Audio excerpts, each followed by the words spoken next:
businesses try to cash in on what's reported to be the busiest in-store shopping day of the year. I see kids running around and mom's going mental, but they want to get the things done, get it indoors, and get everything ready for Christmas. The sprint to Christmas lined with green, how shoppers, malls, and small retailers are dealing with the final push to the holidays. It is beyond exciting.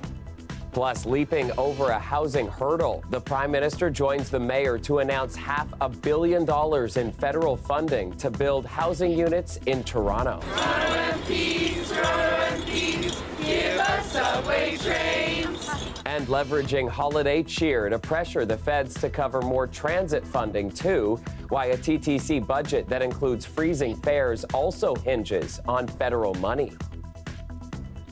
Good evening, I'm Chris Glover. If you're feeling the holiday hurry tonight, you are not alone. There are only 3 full days between now and Christmas Day. And if you thought you were seeing a lot of people scrambling for gifts today, you weren't wrong. Canada's largest credit processing company says it is the busiest in-person shopping day of the year based off transactions. Anam Khan is live for us at the Distillery District's annual Christmas market. And Anam, what was the frenzy like tonight? Chris, this place was packed just a few hours ago. Traffic was gridlocked, and organizers tell me it's been a very busy day. And even though the market is closed right now, there still are people here. There aren't vendors, but there's people here taking pictures with the Christmas tree, with the countdown. And earlier today, I went to Shareway Gardens, and I spoke to some last-minute shoppers, and there were a lot of them. So here, take a look. Now the ground is white, go it while you're young. Christmas caroling, crowds, sales. 'Tis the season to spend money. The payment processing giant Monera Solutions says today is the busiest in-person shopping day of the year. So we're gonna go talk to some shoppers. What did you get? Well, today we got something for our little niece, Emmeline. We got her little clothes. Some clothes. Oh. Give him a little look from Gap. Yeah. And then we went to Aldo and we got some shoes for his brother-in-law. Yeah. It's like crazy busy. Left it to the last minute, I see. We just have one more to get. I got iPods. And who's the lucky receiver of this? It's me. His wife got it for him. That's amazing. The vice president of Monera Solutions says the reason people flock to stores this close to Christmas is because they have no other choice. I think that's because people are, thinking about the possibility of not getting the gift in time, that sort of thing. He says the demand for in-person shopping is because there's no way of knowing if an online purchase will be delivered on time. While this is the busiest in-person shopping day, Monera says it's the 3rd biggest day of the year when it comes to total dollars spent, with both Black Friday and Cyber Monday raking in more money. If we're talking about total volume spend, dollar volume, so what goes to the bottom line for the merchant, Black Friday we're coming number 1. Plus, for the last-minute crowd, some are still deciding what to get. I'm getting something for my sister, but I don't know what she likes. What do you think I should get my mom for Christmas? I think you should. What's your budget? Like $100. Then you should get her perfume. Perfume. Yes. The Retail Council of Canada says 60% of Canadians do their holiday shopping in store. And while a lot of money is spent in the big stores, not all businesses benefit from the late season boom. Regina Shung runs a small gift shop in Cabbagetown. With over 3 decades in operation, she says she's seeing fewer last-minute Christmas shoppers in her store. It's definitely less people, less foot traffic. And this, after the whole pandemic, we have no idea.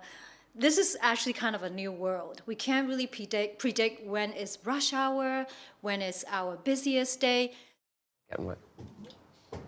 So there's 4 days left for Christmas. And while there will be people shopping tomorrow, tomorrow is another big day because it's going to be the busiest day for travel. Certainly will be. Anam Khan reporting live for us tonight at the Distillery District. Thanks, Anam. Developing news out of North York tonight. One person has died after a single vehicle collision. This happened just before 7 near Bayview and Finch, and police say the car collided with a tree. The driver was rushed to hospital with life-threatening injuries, but they did not survive. Roads in the area were closed for several hours for that investigation. An update now on yesterday's top story. Toronto police have now officially confirmed our reporting about the suspect from that wild police pursuit and kidnapping that ended in a dramatic takedown around 1:30 yesterday afternoon near Church and Carlton.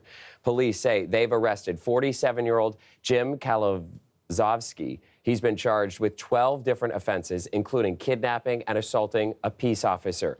Police say Kalazovsky abducted a man at gunpoint who was later able to escape.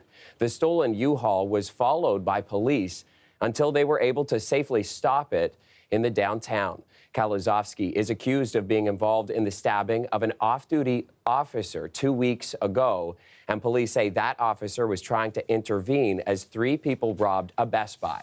Kalazovsky has also been charged with 7 offenses relating to that incident.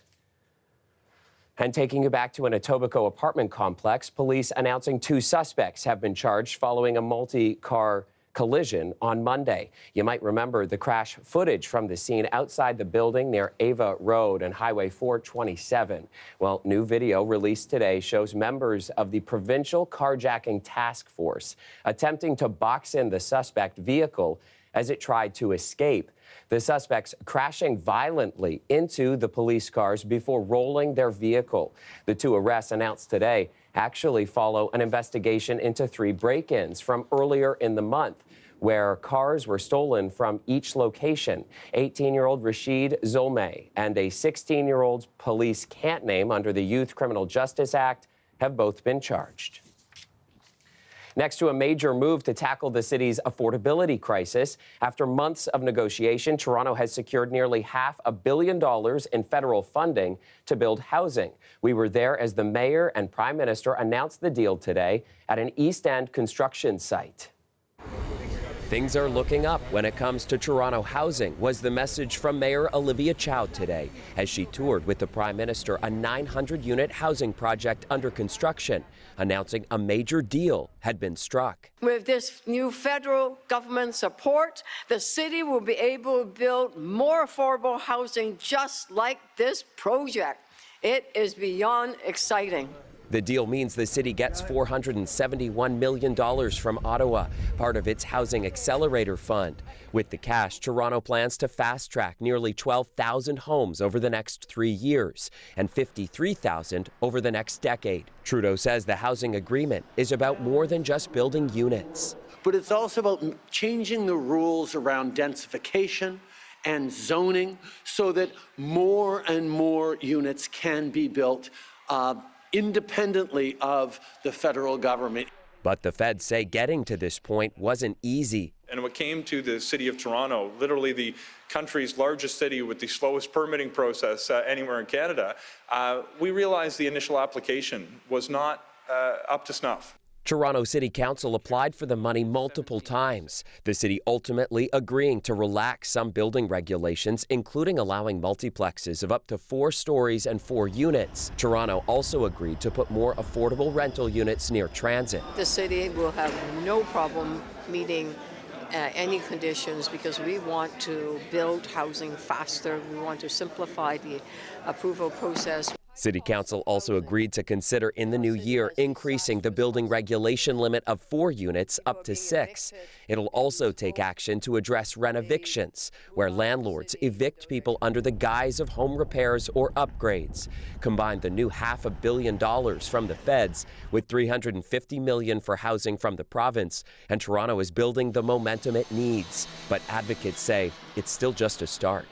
City of Toronto needs to be receiving upwards of $1 to $2 billion a year in both grants and loans in order to make these programs work and deliver the affordable housing that we need. Meaning even with this new housing deal today, Chow likely won't be able to stop advocating for more to fix Toronto's affordability crisis. While funding for housing just became a bit clearer thanks to that deal with the feds, transit funding is still quite up in the air. The TTC board just approving its budget for next year, a plan that includes freezing fares and replacing subway trains on Line 2. But the plan also hinges on money from the feds. And as Julia Nope reports, local advocates were out today with a unique way to try to grab attention. By chipping in for TTC, it is only right. Carolers at Dufferin Station may be spreading holiday cheer to commuters, but they also have a musical message for Toronto MPs. Toronto MPs, give us subway trains. The board's newly approved budget could see 55 new subway trains on Line 2. Exactly how much that will cost depends on if and when the federal government offers new funding. Sheila Pizy-Allen is a spokesperson for the group TTC Riders and helped plan today's event. Our federal Toronto MPs don't step up with funding for new subway trains for Line 2 by early next year. The cost is going to balloon, and TTC staff have warned that subway service is going to become more unreliable. It will become more crowded. Alejandra Bravo is the city councillor for Davenport and says subway trains on Line 2 are in desperate need of replacement. This is my station. I live in this neighborhood. This is the Dufferin bus. It's the most used bus route in Canada, possibly North America, and it all comes to Line 2. Line 2 is under so much pressure already. The trains are past their life. We need to make an immediate purchase.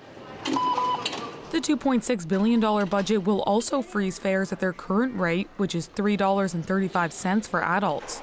TTC board chair Jamal Myers says it's a huge win. It represents a good step in the right direction, particularly in these times of high inflation and economic stress where a lot of people are struggling, in that we were able to freeze fares and at the same time make meaningful steps toward returning service to pre-pandemic levels. Funding will also go toward improving system service, safety, and cleanliness, something many commuters say is badly needed. I think we need to improve the TTC because they look a little bit old and everything there is dirty. It's unreliable right now, and I think more people would ride probably if the service was more reliable. We've got a laundry list of things to do. Budget covers both conventional and Wheel-Trans services. It still needs to get the green light from City Council. In the meantime, these carolers will keep spreading their message in hopes of getting their Christmas wish.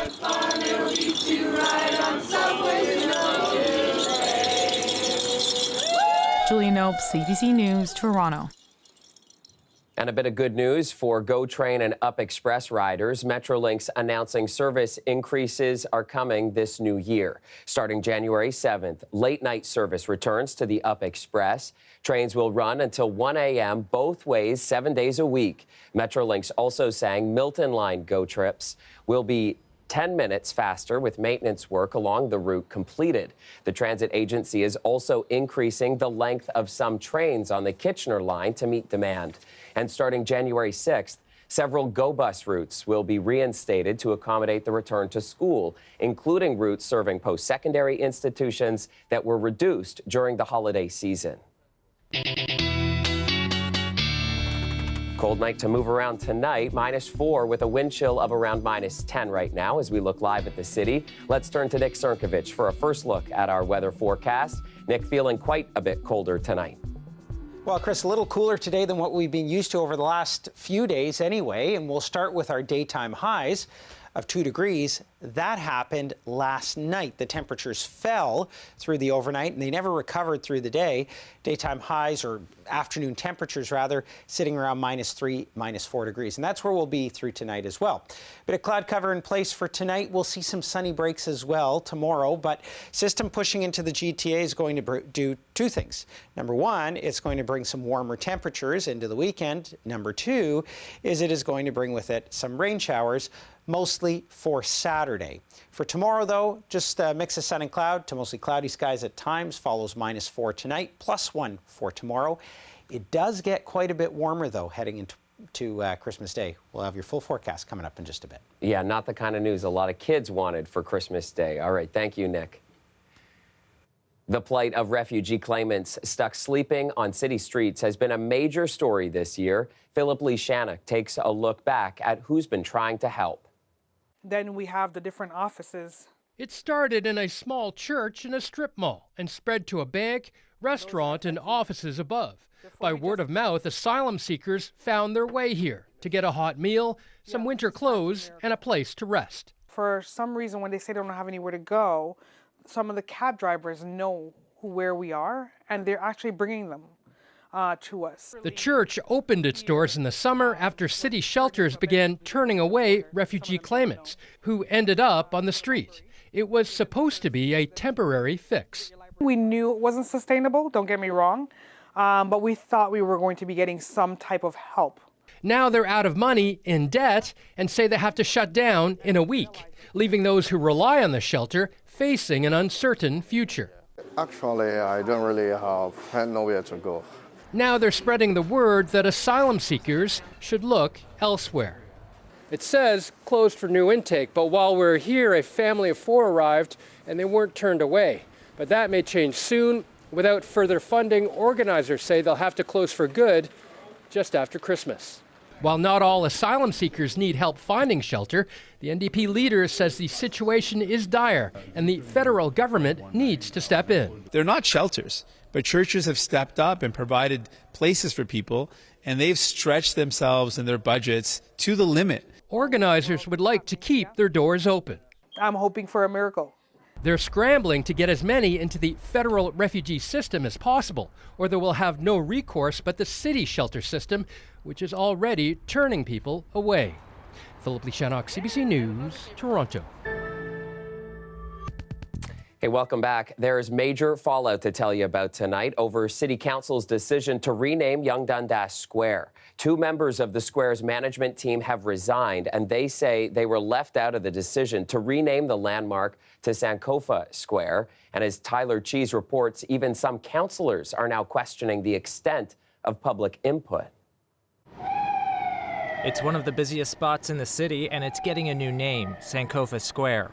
It is a name that reflects the crisis of displacement that transatlantic slavery involved, and it means look back to move forward or reflect and reclaim the past in order to move forward into the present. But since making the decision last week, the city's faced some backlash. Some simply don't like the new name, while others say the move is too expensive.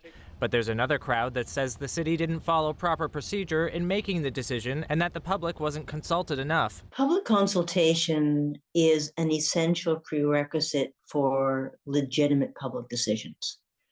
And this was a decision that was made without the consultation that the public was promised, and frankly, without consultation with council. But in the end, Sachs did vote in favor of the renaming. I thought, well, it's not a bad name. The process was bad, but it is something that had been discussed for a long period of time, and I didn't think I needed to fight with the mayor over that name. Yesterday, the chair and vice chair of the board of Yonge Dundas Square both resigned from their positions. They cited a lack of public and board consultation by the city as a factor. The Dundas. But Mayor Olivia Chow has defended the decision and pushed back against accusations that it was rushed. There have been lots of discussion. There have been talks. There's been 19 meetings. My goodness, that's, at some point you can process everything, but you need to make a decision. If not, then we just go around and around and around. And those who have sat in on those board meetings say public consultation was a big part of the decision. We had considered names that were submitted by the public. There was public education about the issue of renaming. I believe there was a lot of public conversation about the broader recognition review process. She also maintains the committee was made up of community members who would be most impacted. It's a little disappointing to me that a committee that was composed of senior figures in the Black and Indigenous communities, as well as representatives who lived along potentially affected areas along Dundas Street, that's not considered enough. The name change is expected to take effect sometime next year. Tyler Cheese, CBC News, Toronto. Over to Kensington Market now, where crowds of people braved the cold temperatures to celebrate the annual Winter Solstice Festival.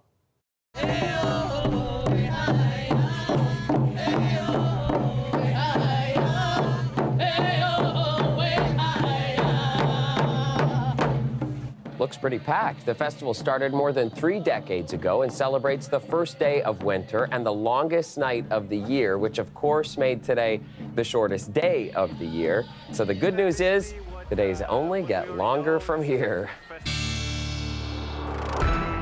So a colder feel out there tonight, but Nick, at least we aren't worrying about a major storm whipping through over the holidays. Well, Chris, not a lot of active weather in the forecast as we move through the next few days. Really, it was the temperatures today that felt notably cooler than they had over the last few days. But looking ahead into the weekend, we've got a bit of a change in our weather pattern. So below zero temps tonight. They sit around -4 degrees. We do have a weekend warm-up, though. It does, however, come with some Saturday showers, which we're going to talk about right now. High pressure starting to kind of break down here. We've got a system that's moving in from the southwest. This is actually going to bring with it some warmer temperatures, but a bit of rainfall on the leading edge of it. Now, tomorrow we're just looking at some cloud cover across the GTA, and as we head into the afternoon, we'll see some sunny breaks. Kind of clouds over again through the later part of the day, and that is all in advance of this system. By Saturday morning, and in fact, even Friday, sort of late night, we're looking at rain showers. Some mixed precipitation, though, in higher elevations around the Dundalk Highlands, for example, or further to the east. So we may see some slick roads in the early morning hours on Saturday before the temperatures start to warm up. Then we've got rain showers pretty much across the board there on Saturday afternoon, tapering off by Saturday evening, and Sunday, just some cloud cover. Now, how much can we expect with this? In general, about 10 millimeters of rain. 5 to 10 millimeters of rain is what we're looking at. The potential here for some icy conditions, though. Winds staying fairly light out of the east at about 20 kilometers per hour. That's the story heading through tonight and tomorrow as well. -4 degrees is the overnight for tonight, so temperatures steady before they start to climb. By tomorrow, we're looking at temperatures climbing to +1. 4 degrees on Saturday with rain showers, 6 on Sunday, and 7 on Monday, which is the 25th, Christmas Day. Go figure. Chris. Yeah, I'm sure it's not a record, but it's also not great for a lot of folks who wanted a white Christmas. Thank you, Nick. And that is our show for you tonight. Thank you for joining. Dwight Drummond has your next local newscast tomorrow at 6, and I'll be back with you tomorrow night at 11. We'll see you then.